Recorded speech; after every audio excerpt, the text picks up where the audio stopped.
Our next conversation sits at the intersection of halakha, law, communal responsibility, and the lived experiences of women, and yes, some men who have been trapped in systems not of their choosing. The Agunah crisis is not a series of isolated tragedies, it is a structural failure. Get refusal is a form of abuse, a tool of coercive control, and a symptom of mismanagement of halachic and societal systems that too often prioritize procedure over people.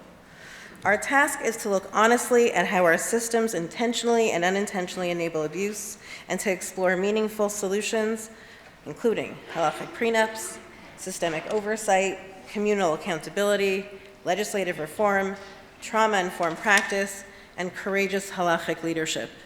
Eliminating agunot, or igun, won't happen with the flick of a wrist. It will require creativity, moral clarity, and a willingness to challenge long-standing assumptions about what is possible. Our panel, who will be joining me momentarily, this panel brings together voices who have been doing exactly that, challenging the status quo and insisting that Jewish law and Jewish life can and must protect women. Rabbi Barry Dolinger, I invite you to join Shoshanna, Keats, Jaskoll, Dr. Aliza, Lavie. Yeah? Rabbi Barry Dolinger is a halachic scholar, community rabbi, and legal professional. As the executive director of the International Beit Din, his work brings clarity and moral courage to the complex mechanisms of Jewish divorce. As of today, the International Beit Din has helped free 287 agunot.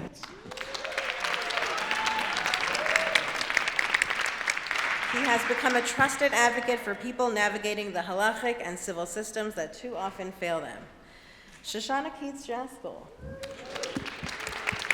is a writer, activist, and co-founder of Chochmat Nashim.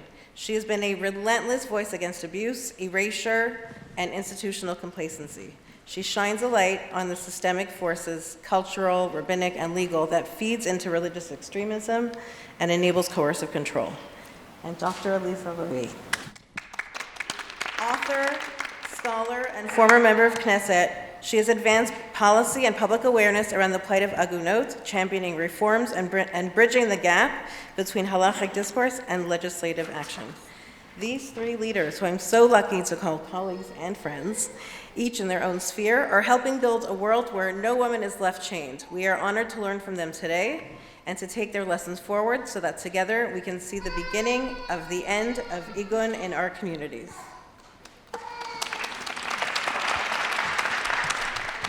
I think a good way to begin the conversation is with definitions. We all work together, have worked together, so it's really a privilege to be here having this important conversation.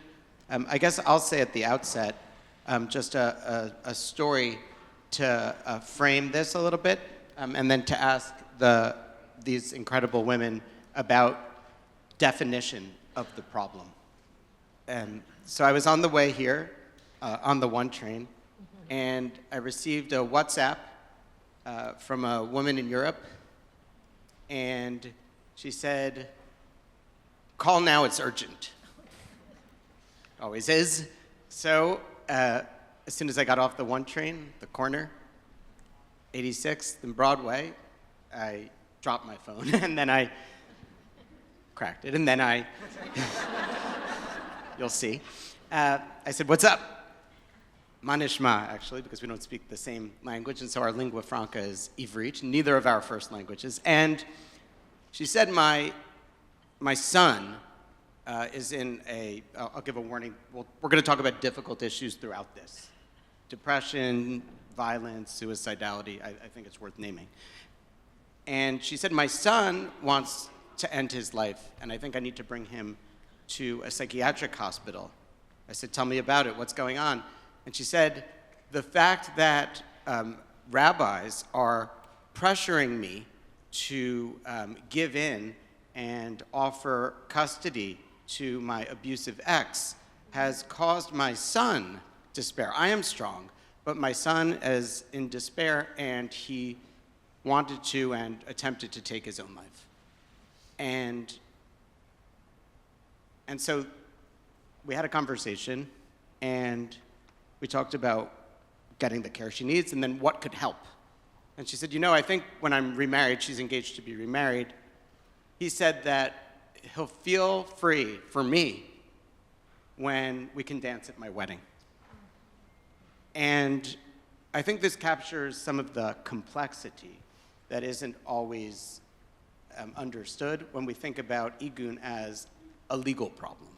So I guess I wanted to turn it with that kind of framing of a story about what this looks like, not just for the women that go through it, but for their families, friends, support networks, community. What is the problem that we are trying to solve? So maybe we'll start with Shoshanna. Softball question, sure. Hello, is this on? Okay. First of all, it's a pleasure to be here. I know that everyone says that, but it's actually really true. And these people beside me have worked with me. Aliza has done incredible work in Israel and policy, and Rabbi Dolinger has just been that guy on the other end of the phone when I say, okay, I have a case and it's urgent, and we work together, and it's magnificent to see what people can do with the right motivation, and we are, in my opinion, forging a path through a jungle. I see my weapon as a pen, but it's a machete, because it's a jungle, it's a mess, nobody's in charge, and the people who are in charge have free reign. Okay? There's no forest rangers, if I'm continuing this metaphor, and there's no transparency. And when you say, you know, what's the problem? So the problem is abuse, but abuse that a system enables, right? So there are people who are abusive in every religion, in every gender, in every part of the world, people are abusive, and marriages end. The problem is when a system that is meant to be just, that's meant to be, I got involved in this because my aunt, actually my husband's aunt, who was in Muncie, 14 years ago, I was in Israel, I was a young mother at the time, and she asked me, can you help me get my get? And I said, I don't even really know what that means, but you know, she's in Muncie raising kids, and I'm in Israel, and her ex-husband, like all good Jewish criminals, came to Israel. And she opened the teak, thank you for paying attention. She opened the case in Israel, and I wound up going to court, and I'm standing there in my very innocent moment saying, hi, I'm here to help my aunt get a get. And they're just like, who are you? And what do you want here? And like, you know, who's your aunt? And I was like, right. And that started me on a 14-year journey. It took me 7 years. It took me 7 years to get her Teudat Gerushin, her certificate of divorce. It took 4 years to get the get, and she'd already been waiting 5 years. And then we went all the way up to the chief rabbis at the time. It's a long story. Why am I saying this? Because when you have a system that is mainly corrupt and given to nepotism and with no transparency, so then the system becomes the problem. I believe firmly, and we can talk about this later, 85% of get cases could be resolved if the community would just care and think that get refusal was as trafe as pig. If get refusal was as trafe as pig, 85% of cases would not exist, and the other 15%, you have the International Beit Din for that. So what I do is work with the community to understand where we, the community, can get involved, where we, the community, can stop it before it happens. And for those people who get past the communities, so then you have people like Aliza and Barry to help solve problems on a higher level. And I'm going to turn it over to you, Aliza.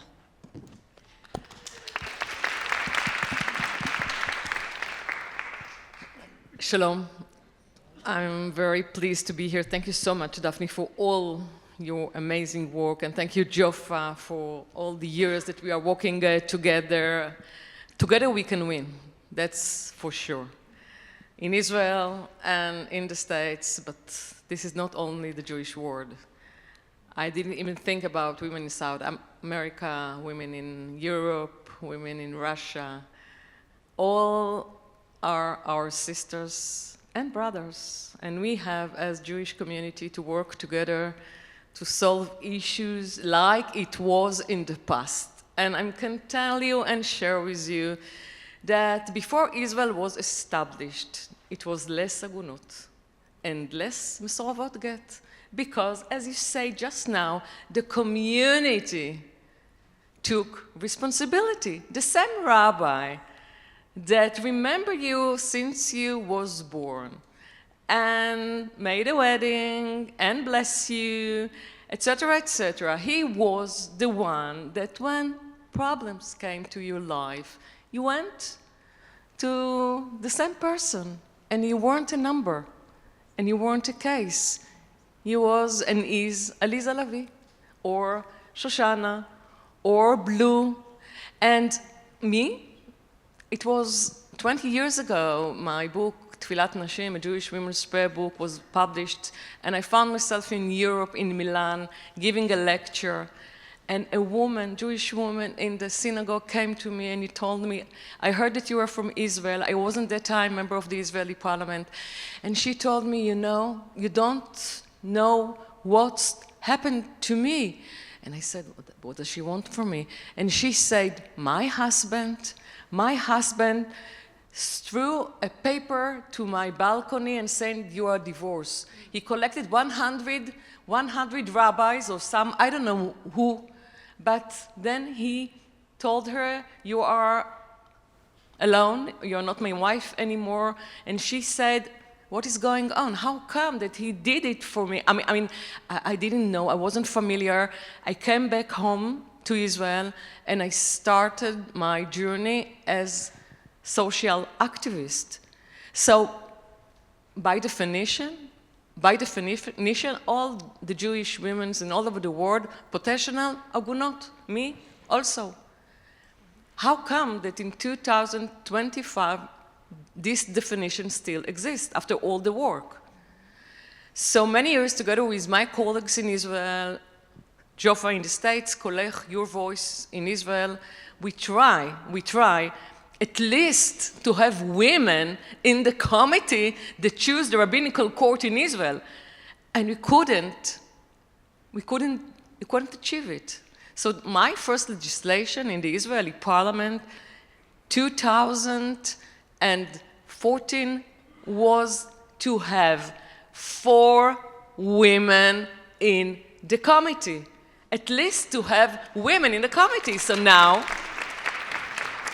thank God we have women in the committee 4. The committee was before 10, now it's 11.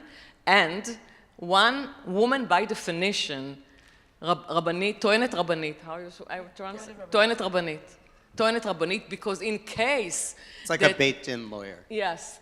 In case that no women will be in the Israeli parliament, chas v'chalila, or in one of the representative, etc., etc., so at least one woman will be in the committee if the worst will come, chas v'chalila. So I add this, the Toenet Rabbanit. This is the first legislation that include Toenet Rabbanit. Okay, this was 2014. To continue, or you want to? So that's, okay, good. So we'll take this, which actually I think brings to, I'll say one thing that both of you emphasized, which is the way in which, yes, there are men who cause women to be agunot through abusive behavior. And I would say that I think we've all seen it, and you mentioned this. It's abuse, right? So it's never a surprise. It's never a surprise to women that they're agunot. It's just something that's known before they leave because they're abusive marriages. But that isn't the definitional part of the problem. We tend to call that coercive control now, shlita makfifa in Hebrew, but I don't know that the term is so popular in Israel as a technical term. In the States and in Europe, yes. But it's the secondary support, the supportive environment that allows for these conditions to occur. And that is outside, that's rabbinic leadership and that's rabbinic courts. But it's also us in our communities, like you say, if it was as treif as pig. Many times when women struggle to identify as agunot and they come forward, the initial thing they're met with is skepticism. Well, divorce is messy. I know him. I heard something else. Even in feminist-friendly communities. We've had many cases where women come forward, and still it's complex, even among allies. And so it's that patriarchal environment, right, that still doubts women's experience. And the good thing, I'll say, and then we'll move the conversation about the good thing. The good thing about get refusal is that there's no excuse ever for get refusal, right? And that is not a new or radical position. That's the halakha, that the rabbis have the authority from the Mishnah on down to say, chayav legaresh, you're obligated to give a get, or kofinoto, that you force him with physical force to give a get. And so the system was always that a get should be obligated if necessary. And so since there is no excuse, we know as soon as there is get refusal, yes, we know, we don't need to validate women, but we know the story self-validates. Any claim of get refusal self-validates that the person who is presenting themselves to the community is a survivor and is probably an ongoing victim of domestic abuse that is severe, right? That's what we know. And so in light of that, I wanted to turn to something you both mentioned. It's your lives. Agency. Agency for women. So I guess the next question is, what are the ways in which, and you started to address this, so we'll start with Aliza and then we'll go to Shoshanna to talk about a topic you never speak about. Women's agency. What is the role of women's agency in resolving this? And with that definition of get abuse, which is broader than I think what most people usually think of, just to make the contrast clear, most people usually think of bad man, community protest.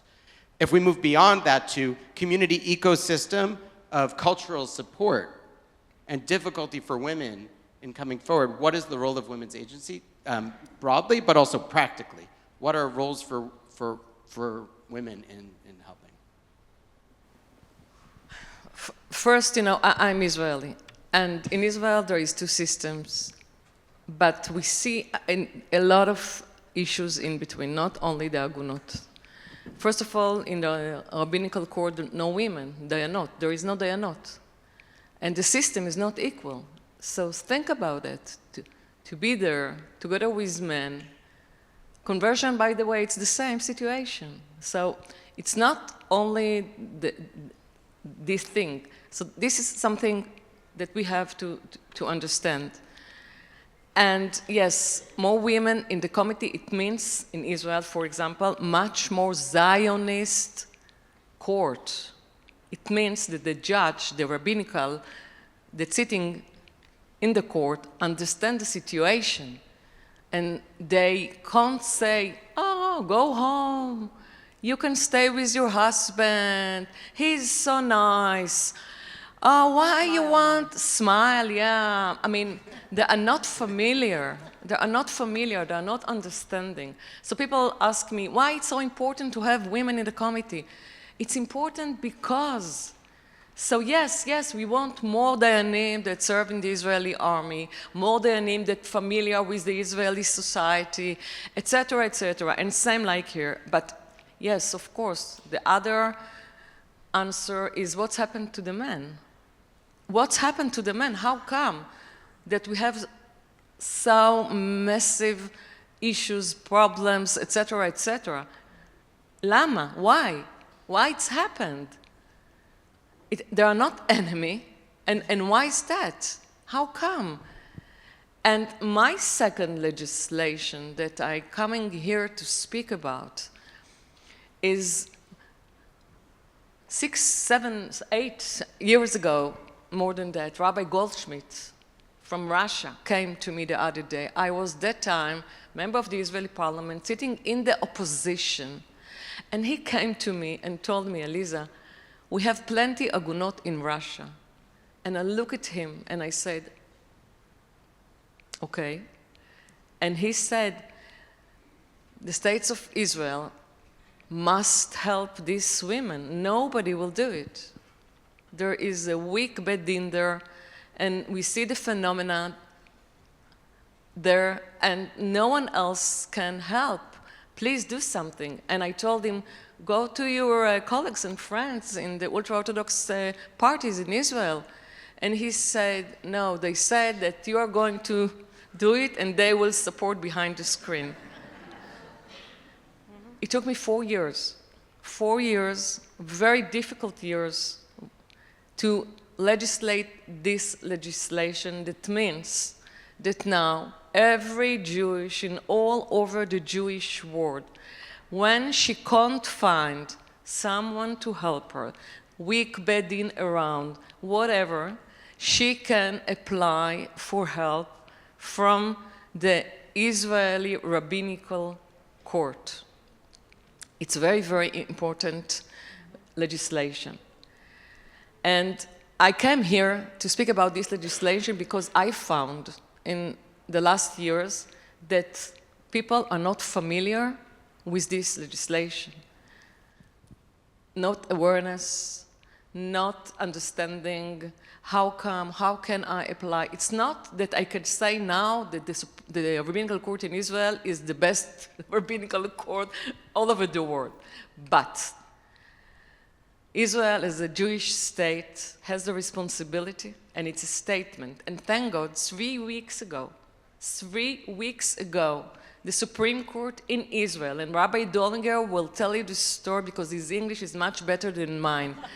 It will tell you how it comes and all the story, and how come that this man did what he did this year after this legislation was passed, and he will explain you what's happened. But after what happened, first time, 3 judges, I have the names here, later I can share with you, said in their words that the Jewish state, Israel, is responsibility for all the Jewish women.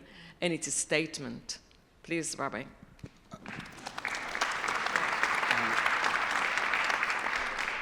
So because it's public record, we can speak about the names. You know, it's the Vanunu case. It's a very famous case, a family that are... Okay, I want to say something about the law first. This is important.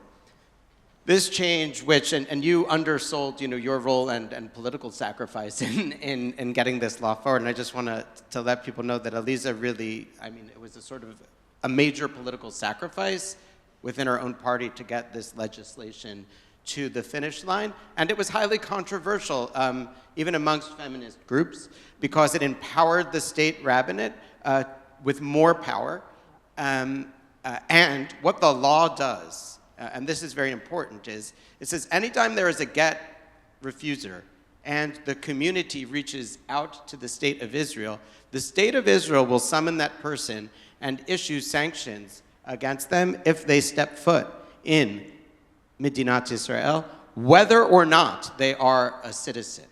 And so this dramatically rebalances the power. Now every single Jewish woman in the whole world has the state of Israel ready to go to bat for it, for her, and or him. Well, could be either way. Yeah. So here's how it's used, though. I think a lot of people don't know how it's used. A court, a Beit Din, or a rabbi still needs to say, we need the help of Israel. They have to send a writing to apply. And many women cannot get that letter from their local Beit Din, usually because of procedural things. We summoned him, and he claimed he wanted to go to another Beit Din. There's always a corrupt Beit Din out there. And he says he wants to go to this one, and so while we know that it's corrupt and bad, and we don't think you've done anything wrong, we can't issue a letter saying he's a get refuser because on paper at least, he's willing to do something, and we don't want to go out there. Folks are really conservative in what they're willing to do. Now, in halacha, if someone won't divorce and the parties are separated for over a year, it's automatic that a get should be obligated. And so one of the things that the International Beit Din does, and we issue these letters almost routinely now, is if folks apply, not for the whole range of services, just to have recognition that there is in fact a situation of get refusal. And we send those with them to the Rabbanut and work with our incredible Israeli partners to get those things filed. And I'll give a shout out to all of to Shoshanna, Aliza, to Chochmat Nashim, to Merkaz Tzedek Lanashim, to Yad L'Isha, to Mavoy Satum, to all of the incredible organizations that do this work. Then women can avail themselves of these sanctions. But folks should know, if you can't get them, you can just come to us. And our psakim saying that the person is a get refuser are, as a rule, accepted by the Rabbanut. They accept that letter for the purposes of issuing sanctions, our certification. And we're having a meeting to deepen that collaboration actually next week with the Rabbanut. So they're very interested in using their power to clean up what they called an absolute mess in the diaspora, right? Theirs is an organized legal system for all of its flaws, and they look at the diaspora system of good batei din and corrupt batei din, and batei din with judges that don't know right from left, and they think it's an unforgivable and unimaginable situation, and they want it to have the functionality and professionalism of the legal system. So, in the Vanunu case, to say it very briefly, the family, wealthy fashion denim producers, responsible for a lot of the world's denim. Maybe some folks in here are wearing it now. And the service of process was challenged on these features. I will say our certification was involved in this case. And there were sanctions against the man, but he was claiming that since his Israeli lawyer was served, and not him, that the law could not apply because he had not stepped foot in Israel. You need to serve someone in Israel still, and his lawyer was served to actually seize his property, an apartment building, I think, no? And the Supreme Court waded through the technicalities and came to the right decision, but more importantly affirmed that they are going to do whatever they can to make sure that this law is upheld and that men who act badly are sanctioned in the diaspora. It was a major win and vindication for this law and for an expansive interpretation of, I don't know how many people are interested in service of process technicalities, but the basic is it's easier now to actually do it. And we'll see. You know, there hasn't been a get yet in this case, right? But let's see what happens. Yeah, but you know, I mean, I legislate a lot of legislations in Israel, and I have to share with you that sometimes it's enough to have the legislation. And I know from many testimonies, and also I spoke with the rabbis, and they tell me, especially in South America and in Europe, that the fact that this legislation exists, it's enough to say to men, be careful. We are here. We are here. And I think that it's important because when we speak about behavior, education, awareness, etc., so yes, sometimes it's like traffic. When you see the red light to tell you, yeah, you have to stop. When Rabbi Goldschmidt came to me, he told me, Aliza, let's open law of return. Let's open law of return. But I couldn't open it. Nobody can touch it. And it took me 4 years to find, the price is big. I don't have time now to share with you what's happened and why. And because of what's happened in Israel at that time, this legislation was passed for 3 years. We have a system in Israel when you don't have the ability to legislate for many years, so they try you for 3 years and they see if there is any issues, problems, etc., and after 3 years, you need to make the process again, but the vote is only in the government, not in the parliament, so it's less time you can save time. And that time, much more people were understanding the situation, the importance of this legislation exists. And I think it's a statement, Rabbi Dolinger. It's a statement that Israel as a state has the responsibility. And when we know, all of us, that responsibility exists, so I think that part of our mission is on the right way. Because same year, 2013, when I started in Israel, Blue Greenberg here in Jaffa, you remember the conference, 2013. This was the beginning. And think how many years since then. So I wanted to ask Shoshanna now a question. You know, this is, by the way, these are dramatic changes in the landscape, right? So it's not the same problem as it was in 2013, thanks to your self-sacrifice and work. And we use that to help women be free and to tell men who then give a get. And that's a kind of top-down approach. And now I want to speak about, and that's important. We need all of the approaches. And when I think about, Shoshanna, what you do, I think about a grassroots approach as both on social media and with Rate My Beit Din. So I guess I want to ask you about what does that look like in terms of changing the landscape? First of all, tell us what you do on social media as it relates to women who are in these situations, and also the story a little bit about Rate My Beit Din, the Yelp or TripAdvisor for rabbinic courts. So, just listening to this, I have so many things I want to say. It's like, okay. First of all, say them all. I know.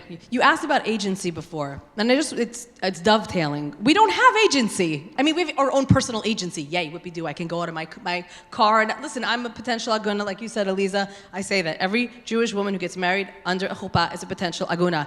Every single one of you, every single one of your kids, it's just the way it is, okay? It's important to understand that. This isn't someone else's problem. This is the Jewish community's problem. This is an endemic problem within the system that no one else is going to solve for us. This isn't down the road, this is now.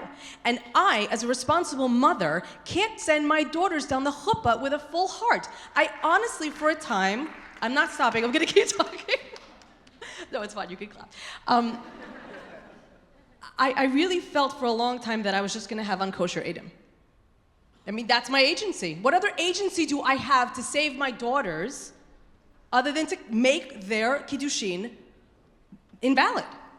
And that's a pretty crappy idea of agency for a woman who chose to be religious. And so I decided at the time when I was in the Beit Din trying to help my aunt get her get, I really felt I had a crisis of faith. Right? I had chosen to be frum at 17 or 18 years old. And then here, I'm like, am I unchoosing frumkeit now? Like, am I just going to walk away? Well, it really doesn't matter, because in Israel, it don't matter if you're frum or not. My cousin, God love her, is a delicious, wonderful human being. She's got more tattoos than God. Well, okay. And she's completely secular. But she had to buy her get because her piece of garbage husband ran up $300,000 in bills, because why? When you're married in Israel, halachically, you are married civilly. And that means she's responsible for all of his debt. So she doesn't have a choice to be an agunah. She doesn't have a choice to walk away and have children with someone who isn't Jewish. She doesn't have that choice because she's married to him anyway. So she had to buy her freedom. So when you talk about agency, which is a really fancy New York word, I don't really know what it means. So agency for me means taking whatever I can and however I can. And that means sometimes my phone is my weapon. It means the microphone is my weapon. It means Aliza Lavie and her position in the Knesset is my weapon. Because I won't be a dayanet, and I'm not going to go and learn to be a toenet because I just want to kill people as opposed to argue in Beis Din. So what can we do? Because it's all of our problems. There's no one in this room who doesn't have a role to play. That's why I love Judaism so much. We're all players, if we're going to use a video game analogy. There's no, what are they called? Non-something players? Yeah? I have kids. Okay. So we're all players in this game, and that means we all have a position. And if that means signing a prenup yourself, it means having your kids sign a prenup, it means having a post-nup party at your house, which I did. I told my husband, like 20 years into our marriage, I'm like, we have to sign a post-nup. He's like, what do you want to tell me that you're not telling me? I'm like, really nothing, except that I can't preach what I'm not practicing. Like, I love you, and we're signing this. And we did, and my in-laws did, and we did a whole post-nup party, and it was fantastic. Now, that's something you could do, but also what you can do is, raise your hand if you can answer me this question. Do you know what your local Beit Din charges for a divorce? Just yes, raise your hand if yes. Awesome. Do you know how many open cases your local Beit Din has? Do you know the average wait time it takes in your local Beit Din? Nobody knows these answers, and you know who else doesn't know? The Beit Din doesn't know. Because I call them up and I ask them, what's your wait time? How many open cases do you have? On average, how long does it take? I'll get back to you. Listeners, they don't get back to me. They never get back to me. So we said, okay, we're going to start. My cousin actually had a great idea. He goes, why are you doing all this work? Why don't you just rank them like the worst Batei Din in the world? They'll hate that, right? I'm like, you're such a guy. Why are you doing all this work? Let me explain to you, man, how it works to be a woman in this world, okay? So then we decided actually to just one-up his idea, and we put ratemybeitdin.com. It's super easy. Go to ratemybeitdin.com. You can look at the reviews on all the Batei Din that have reviews on them. I think we are up to about 40 now, all around the world. All around the world, and of course the International Beit Din is one of the highest ranked, and it's not because of me, I have nothing to do with it, it's all anonymous reviews, but we do make sure that they're reviews. But here's a small taste of why this matters. I actually got a phone call from a Beit Din, from a rabbi. He's like, are you Shoshanna Keats Jaskoll? I said, yes, I am. He says, is your father-in-law Ira? I said, yes, he is. Okay, well, I know him from Oakland. And he was very upset because he only had a 4.5 out of 5 rating. I go, my friend, that is a tremendous rating. Like, you don't want to be the ones in the 1.5s. Like, you're good. He's like, why do I have a 4.5? I said, read your reviews and tell me. And I said, he goes, you didn't tell me you were doing this. I said, we emailed all the Batei Din that we could find emails for. And I went and I opened my computer and I said, I have this letter written out to you, but I don't have your email address. I went on your website. You know what? You don't have an email on your website. He said, what do I need an email for? I said, how are people supposed to get a hold of you? He's like, they can ask their rabbi. I said, what if a woman doesn't want her rabbi to know that she's looking into divorce? Silence. It's so simple sometimes to start thinking about who are the population that I serve. Right, okay, sorry, what did you ask me? I asked you to say everything. Okay. I'll help you. Sorry. So I want to say, actually, most people here probably wouldn't, I don't know, I'm guessing, wouldn't stay in a hotel or go out to dinner without first either asking friends in the older way of doing things or checking the online reviews, the Google reviews, the TripAdvisor reviews, the Yelp reviews of that place. And yet people are potentially signing away their assets, their custody agreements, right? Things are decided in Beit Din. And if folks are in a life-threatening situation, they are risking their lives with no transparency and without information. And so Rate My Beit Din is a life-affirming and a life-saving resource. The stakes are high here, a lot higher than dinner. And so this is also a revolution, right? This is a game changer, and it pairs with the activism that you and others do online, both in, I'll say it, you can say more, but I think people know, calling out bad actors, or people you sometimes refer to as scumbags, I believe, and highlighting what people can do. No, I want to say one thing, because it's actually really relevant to what you just said. I am extremely excited to announce that God willing in February, Rabbi Dolinger and I won't be officiating, he's officiating, I'll be dancing at the wedding of an agunot who contacted me 2 years ago from France. And she wrote to me on Instagram, and she said, I am desperate. I don't know where to turn. I have nowhere else to go. I must get out of my marriage. and I coached her. Where are you? Who are the players involved? Where are you now? Are you safe? Like, it's from France, but we spoke in Hebrew because I don't speak French and she doesn't speak English. And eventually I got her to Rabbi Dolinger. We were able to get her Bator. It is a nightmare story, but it is a fairy tale story, because I said to her that at that time when she was desperate, I said to her, I will stay with you and I will dance at your wedding.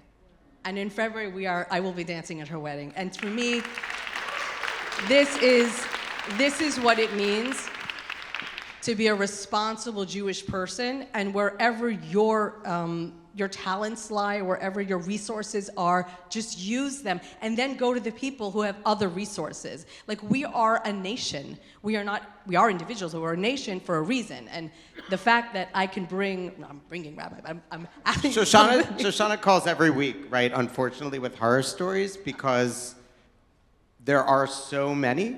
The rates of domestic abuse, this is an elephant. I didn't want to take the high and make it low, but you call me all the time, and it's because the rates of domestic abuse are stunning, right? And folks in this room we know are living through it. It's pervasive and cultural in our society. And Shoshanna is... Yeah. No, I'm listening to you. First of all, I would like to thank you. I think everybody wants to say thank you, but this is the example. What is the next step? Each one of us that sitting here in this room can help. Same like what's happened with the conversion. I have a legislation for conversion. Everybody promised to support, but unfortunately, we didn't pass this legislation. So 25 years ago, I understand that no legislation in this area. And I say to myself, let's open our house. Let's open our house. And again, when there is a family that hosts the gior, the majority of the giurim in Israel is 94% are women. Young women, most of them soldiers.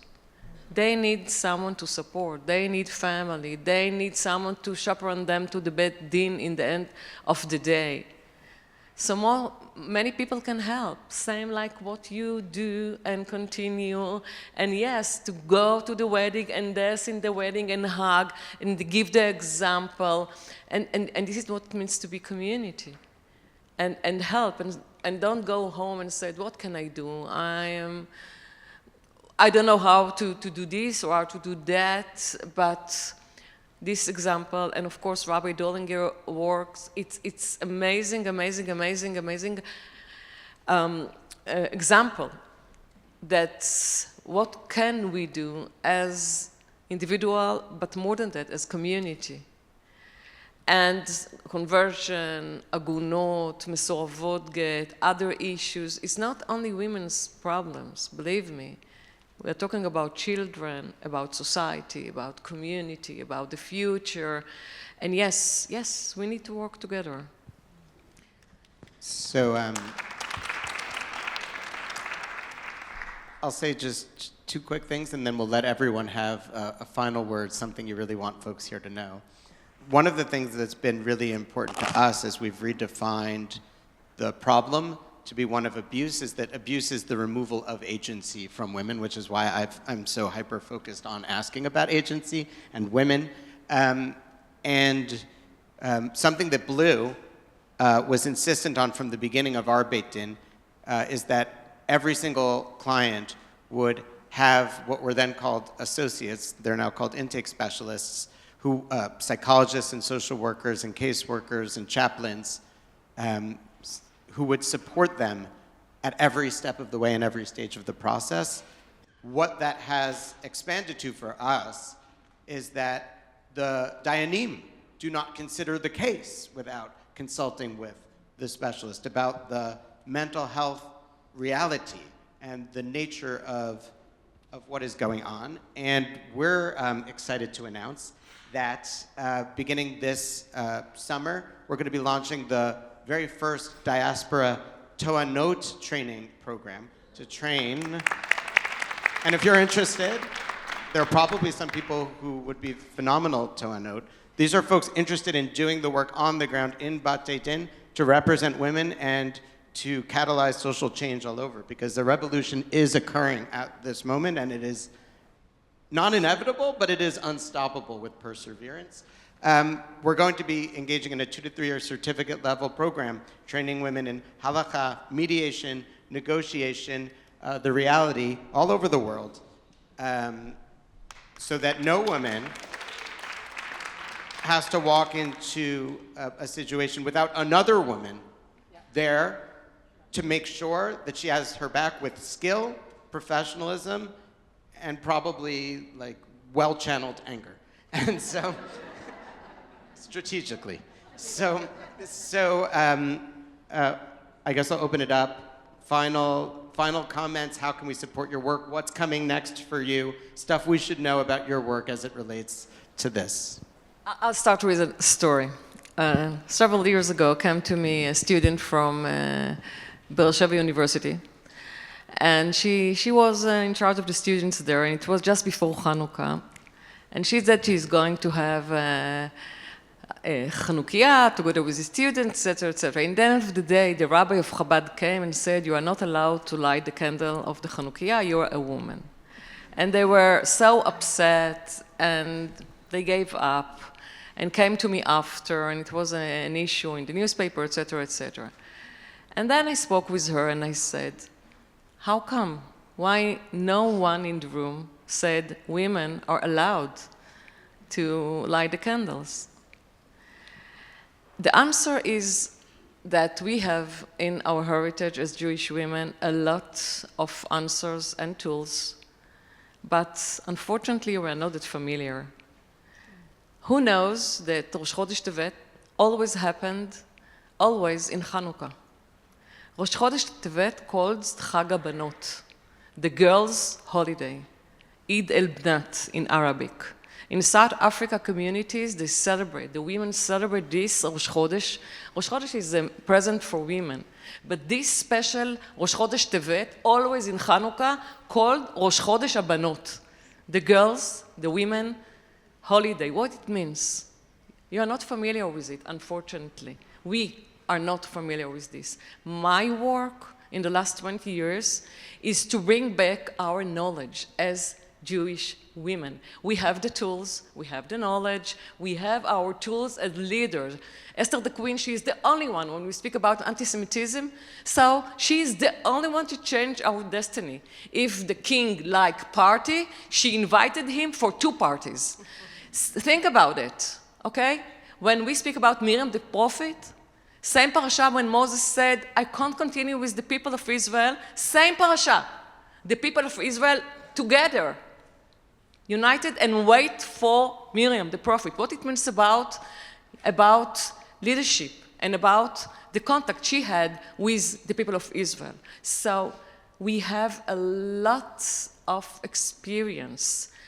And yes, I insist, before Israel was established, it wasn't a situation like this with agunot and mesuravot get. We lost a lot of knowledge because of many, many reasons. And yes, we need to bring it back. It's not a history lesson. It's tools for our days, including the conversion. Think about it. For conversion, Naomi, Shepher, and Ruth, in the way from Bethlehem to Judea, they came back. And in the end of the day, the rabbinical court say, okay, but who convert who? Naomi convert Ruth, okay? So we need to bring it back. We need to bring it back, including the issue that we just spoke about. How come that 2026, we are on the same page, unfortunately. But together, we can win. Amen. Okay, my final word is this. It takes a village. I didn't write that.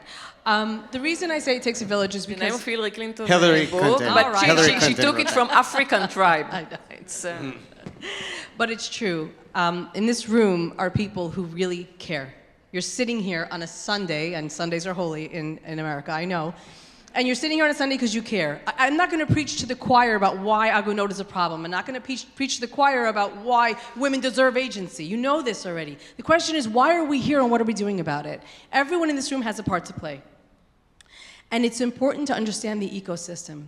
Because while I do call Rabbi Barringer all the time, and he helps me a lot as often as he can, they are one international Beit Din with so many cases, and they can't reach the community. I'm reaching the community. Other women are reaching the community. And it's only when we go out and we say, we're not going to take it anymore. This isn't Judaism. When I was sitting in a Beit Din, a lovely rabbi says to me, I said, well, what do you do in America? What do you do when you issue a seruv and the guy doesn't show up? He goes, is there anything less Jewish than this? What does that mean? What do you mean? That's a rabbinical answer? Is that what they say in the Gemara? No, they don't say that. They all have an idea, and one of them comes up with the idea, and the other one comes up with the idea, and then finally they decide on the third guy's idea. Fine, but come up with an idea. Don't look at me like that. I said, what does that mean? He said, well, I can't be seen as feminist if I said, why is going after someone who has denied a seruv of the Beit Din being feminist? The guy said no to your order. Why is that feminist? You know what he said to me? I don't know.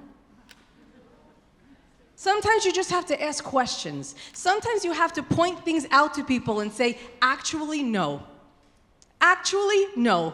That's not the problem. This is the problem. Actually, no. You know what you could do? You could write. Okay, there's a lot that you do. Point is this. You have to support the people doing the work. You have to support the people doing the work. It's very simple. And the people doing the work is not one person. There are people reaching different places. That a woman from France has to call me. That a woman from Bosnia has to call me. It's tragic. Both free.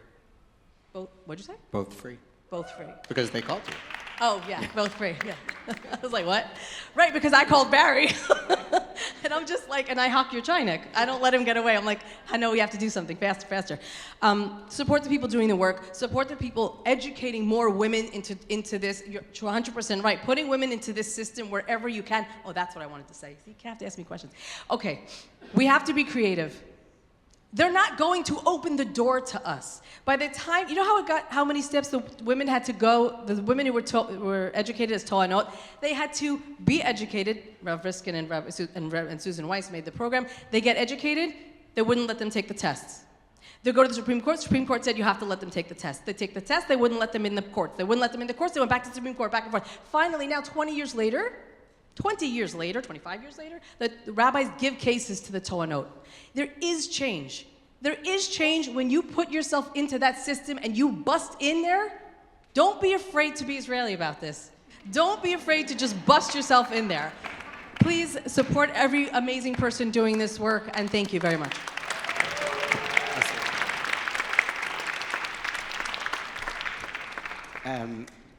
So let me just say what it looks like to be an American about this.